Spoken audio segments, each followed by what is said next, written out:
Assalamualaikum, halo Sobat MU, balik lagi di podcast Mike Unsri bersama aku Tara, dan sekarang aku udah ditemani sama Kak Fajrul dari Himpunan Mahasiswa Sistem Informasi ya Kak, Fasilkom Unsri 2022. Halo Kak Fajrul, apa kabar Kak? Alhamdulillah baik. Alhamdulillah. Gimana kabarnya? Aku alhamdulillah baik Kak.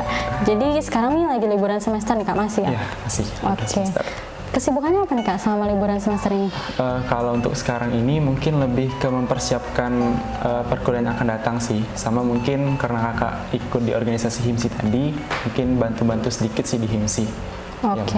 Dan kakak ini bupati ya Kak di HIMSI ini? Alhamdulillah diamanahkan sebagai bupati. Alhamdulillah, keren banget Kak Fajrul. Dan tadi kesibukannya selain mempersiapkan kuliah juga organisasi. Dan kuliahnya dimulainya kapan nih Kak? Kalau untuk perkuliahan ini mungkin diperkirakan di bulan Agustus atau September awal lah mungkin. Agustus ini ya Kak, oke.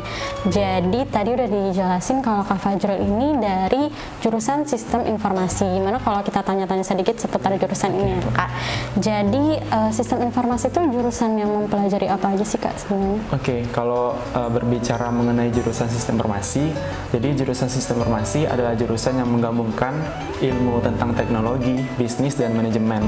Nah, kalau tentang sistem informasi ini sendiri, mungkin berbicara tentang mata kuliah ya. Nah, kalau tentang mata kuliahnya tentang teknologi ya, mungkin seputar ngoding, seperti pemrograman web, pemrograman berorientasi objek, pemrograman bergerak, dan lain-lain. Lalu kalau tentang bisnis, seperti kecerdasan bisnis, atau mungkin perdagangan elektronik, dan lain-lain. Lalu kalau tentang manajemen, seperti dasar-dasar manajemen, manajemen keamanan informasi, manajemen sistem informasi, dan lain-lain. Jadi kalau tentang jurusan sistem informasi ini lebih ke bagaimana sih kita menganalisa kebutuhan yang dibutuhkan oleh suatu perusahaan, lalu merancang sistem yang memang sesuai dan proper untuk digunakan oleh suatu perusahaan. Gitu sih. Jadi tadi tentang manajemen, bisnis, dan teknologi ya. Oke, jadi asal mulanya kakak bisa milih sistem informasi ini gimana sih Kak? Oke, kalau asal mula ya. Sebenarnya waktu kakak SMA kemarin itu sempat nanya ke teman, ke orang tua, ke cutting, ke guru-guru, dan juga ke guru bimbel gitu kan. Kakak nyari-nyari referensi yang memang kriteria kakak itu jurusan yang prospek kedepannya luas. Nah, ketemulah di sistem informasi ini, jadinya kakak milih jurusan sistem informasi sebagai jurusan kakak untuk di kuliah nantinya, gitu sih. Jadi karena kakak udah research tadi, berarti kakak tahu dong prospek kerja kedepannya tuh apa aja sih Kak? Oke, kalau untuk prospek kerja ya, mungkin yang banyak diminatin oleh mahasiswa sistem informasi itu seperti sistem analis. Sistem analis itu mungkin kurang lebih merancang dan menentukan sistem yang dibutuhkan oleh suatu perusahaan. Juga mungkin untuk prospek yang lain ada seperti data scientist, software development, dan mungkin juga seperti jurusan-jurusan lainnya itu juga bisa sebagai dosen gitu. Oke, cukup luas ternyata ya Kak dari sistem informasi ini. Nah, selama kuliah di jurusan sistem informasi nih Kak, ada nggak sih kesulitan-kesulitan misalnya dari tugas, dari UASnya, kesulitan yang kakak hadapi itu apa aja sih Kak? Oke, kalau untuk kesulitan ya, berbicara tentang kesulitan, sebenarnya hal yang kakak alamin gitu, adalah ngoding. Nah, jadi sebenarnya mahasiswa sistem informasi ini sendiri sebenarnya masih banyak sih yang mulai ngoding itu dari nol, termasuk kakak sendiri. Nah, kesulitan yang kakak hadapi itu ialah itu tadi ngoding. Tapi cara kakak menghadapinya ya, mungkin langsung kakak bilang cara kakak menghadapi atau mengatasinya. Boleh, Kak. Itu ialah dengan cara memotivasi diri kakak sendiri gitu. Sama juga ada dorongan-dorongan dari dosen gitu kan untuk mengajari kami dengan sebaik mungkin dan dengan sesabar mungkin gitu. Karena kan memang karena kami masih memulai dari nol gitu kan, masih banyak pemahaman yang belum kami pahami tentang ngoding itu sendiri sih. Oke, keren banget. Aku jadi penasaran Kak. Kakak kan mulai dari nol ngoding nih. Yang aku tahu kan ngoding tuh susah ya Kak. Lumayan. Gimana sih cara kakak motivasi diri tuh Kak? Oke. Pernah nggak kakak merasa salah jurusan gitu? Kalau ngerasa salah jurusan sih nggak pernah sih. Karena memang udah kakak niatin dan udah kakak targetin bahwasanya kalau ketika kuliah nanti kakak milih jurusan ini. Nah, mungkin cara kakak memotivasi diri kakak ya, itu mungkin dengan cara bahwasanya jurusan sistem informasi ini jurusan yang tergabung dengan Fasilkom Unsri atau Fakultas Ilmu Komputer. Nah, sudah menjadi kewajiban bagi mahasiswa Fasilkom untuk bisa ataupun memahami masalah ngoding. Jadi memang itu jadi jadi motivasi bagi kakak sendiri sih. Jadi bagaimana caranya kakak harus bisa ngoding gitu sih. Itu mungkin. Karena dasarnya emang kewajiban ya. Iya, dasarnya emang kewajiban. Oke, jadi balik lagi ke tadi, kalau kakak ini adalah bupati dari Himpunan Mahasiswa Sistem Informasi. Untuk tahun jabatan 2021-2022. Oke, boleh dong Kak diceritain dikit ke Sobat My Unsri tentang Himpunan Mahasiswa Sistem Informasi. Oke. Jadi Himpunan Mahasiswa Sistem Informasi atau HIMSI merupakan himpunan yang ada di Fakultas Ilmu Komputer Universitas Sriwijaya, bergerak di bidang kemahasiswaan dan bertujuan untuk memajukan fakultas dan jurusan. Nah, untuk saat ini mungkin yang udah aku sebutin tadi, HIMSI saat ini di periode 2021-2022 berjumlah 95 orang. Nah, untuk HIMSI tahun ini itu berumur sekitar 15 tahun, yang artinya dilahirkan pada tanggal 25 Mei 2007. Nah, dan juga untuk HIMSI Fasilkom Unsri ini sendiri mempunyai tradisi yang unik, ialah di setiap tanggal 25 setiap bulannya itu diwajibkan kepada anggota ataupun alumni untuk memakai jaket merah yang sekarang ini kakak pakai. Gitu sih. Oke, jadi setiap tanggal 25 setiap bulannya. Setiap bulannya, oke. Dan boleh dong Kak dijelasin dikit tentang tugas pokok dan fungsi ya Kak tadi? Tugas pokok dan fungsi dari HIMSI. Oke, mungkin yang udah Kak sebutin tadi ya, sudah menjadi kewajiban HIMSI untuk memajukan fakultas dan jurusan. Nah, dan juga untuk HIMSI Fasilkom Unsri ini sendiri mempunyai tupoksi ialah menjembatani antara mahasiswa dengan jurusan. Nah, mungkin yang baru-baru ini ialah seperti KMMB yang saat ini memang sedang dibicarakan banyak orang gitu kan, ialah Kampus Merdeka, Merdeka Belajar. Nah, di Kampus Merdeka, Merdeka Belajar kan tentunya dalam prosesi pendaftarannya memerlukan berkas-berkas yang cukup banyak tuh. Nah, jadi HIMSI di sini menjembatani hal tersebut, mengkolektifkan berkas-berkas yang dibutuhkan yang akan diajukan ke jurusan ataupun fakultas. Jadi HIMSI ini berperan membantu juga ya Kak? Benar. Untuk struktur kepengurusannya nih Kak, di HIMSI ini ada apa aja sih strukturnya? Oke, kalau untuk struktur kepengurusan ya, jadi HIMSI ini mempunyai BPH terbagi menjadi dua, yaitu pimpinan dan staf. Nah, untuk pimpinan itu sendiri berjumlah 27 orang dan untuk staf berjumlah 68 orang. Nah, untuk susunannya yaitu pastinya ada struktur inti, yang kedua ada 7 dinas. Nah, untuk struktur inti ialah kakak sendiri sebagai ketua, ditemani oleh wakil kakak, dan juga ada bendahara dan sekretaris.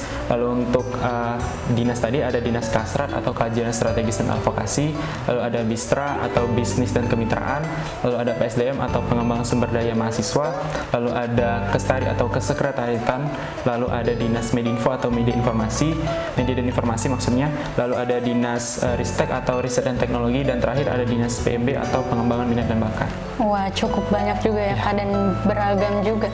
Kalau dari HIMSI ini proker unggulannya nih Kak, boleh ada apa aja sih proker unggulan yang diunggulin sama HIMSI ini? Oke, kalau untuk proker unggulannya itu cukup banyak sih. Jadi mulai dari ada porsi, ada inaugurasi, juga ada webinar-webinar dan workshop lainnya gitu.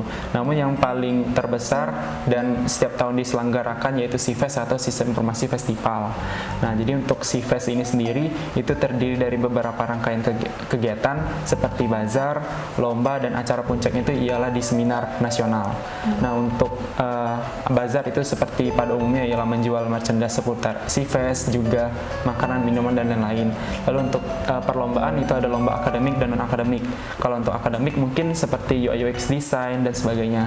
Lalu untuk non-akademik mungkin lebih ke e-sport, games-games yang mungkin banyak diminati oleh pemuda-pemuda gitu kan.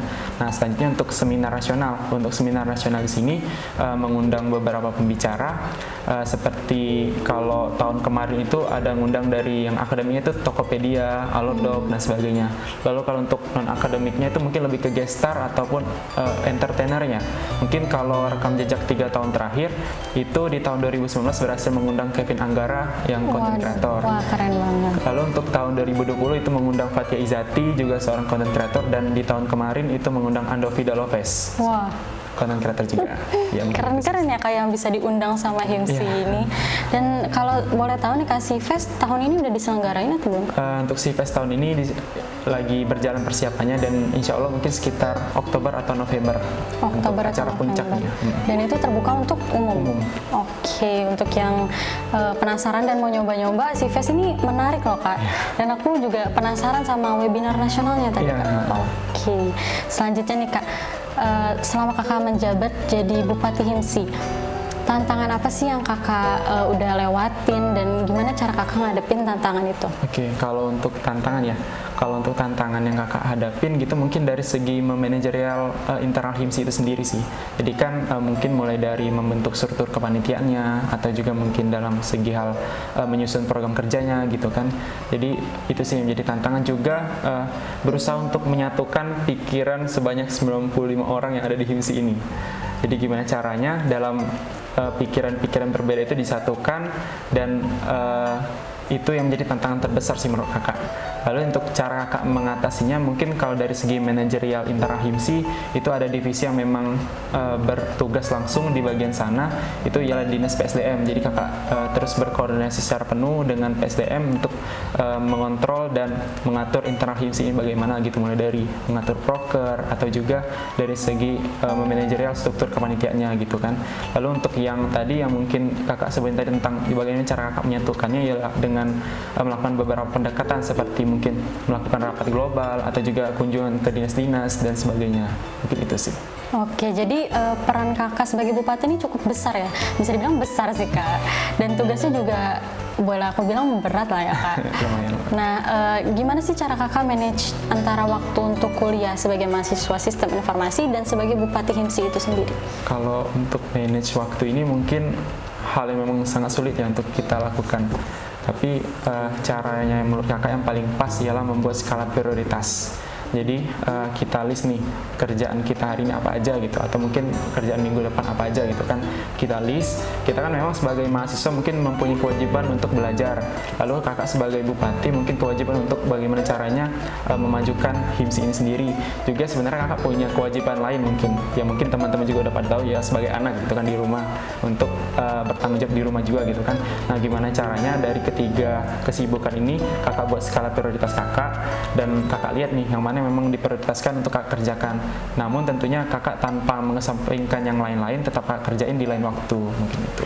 Oke, jadi prioritasnya untuk sekarang akademik sebagai bupati itu dan sebagai anak di rumah. Oke kak, seperti yang kita tahu di bulan Agustus sampai September ini kan udah mulai kuliah nih kak, yang mana pasti maba-maba juga udah mulai masuk.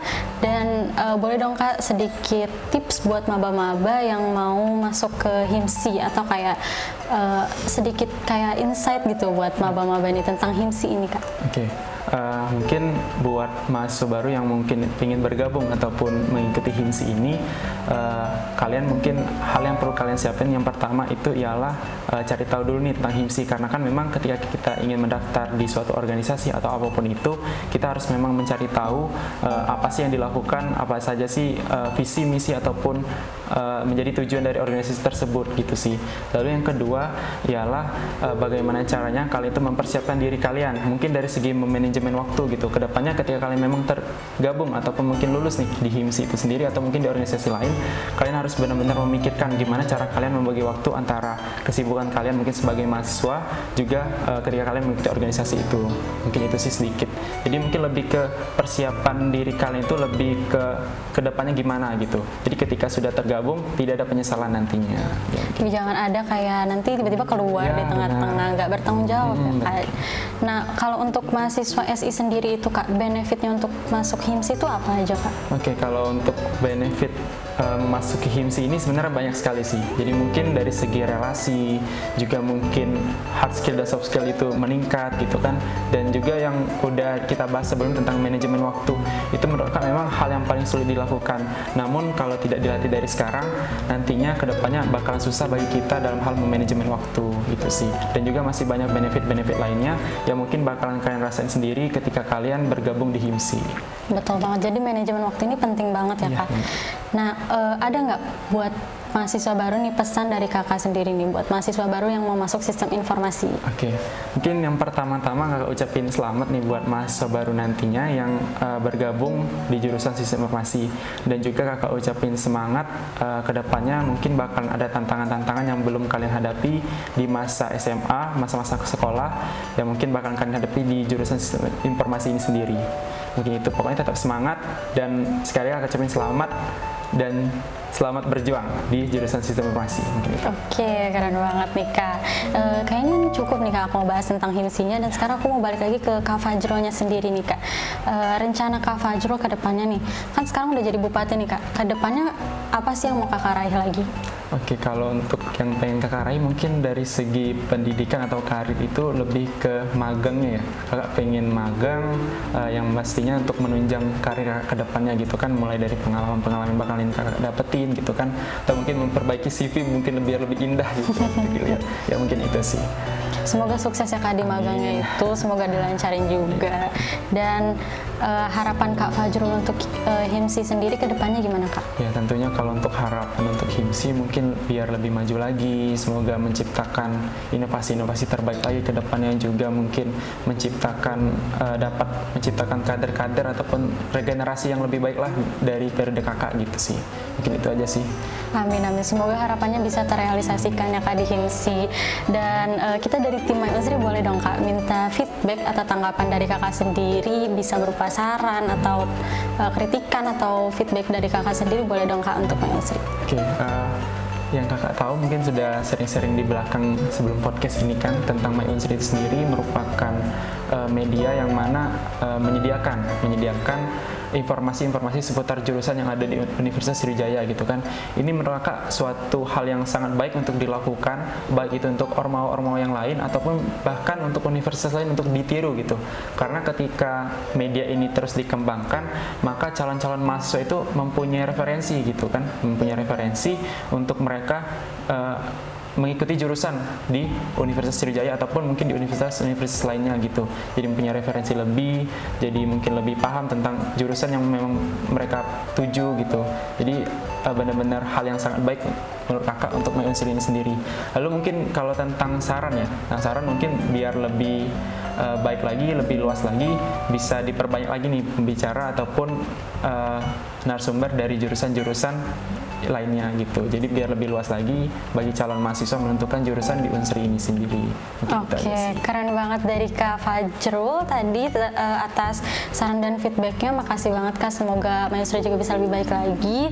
Dan untuk menutup podcast kali ini, saya selaku host ingin mengucapkan terima kasih tentunya kepada narasumber kita Kak Fajrul, dan juga terima kasih kepada Sobat MY yang udah nonton dari awal sampai akhir. Tetap stay tune untuk konten-konten informatif lainnya dari My Unsri. Dan apabila ada salah kata, saya memohon maaf. Dan wassalamualaikum warahmatullahi wabarakatuh. HIMSI Fasilum Unsri, nyatakan ambisi dengan aksi.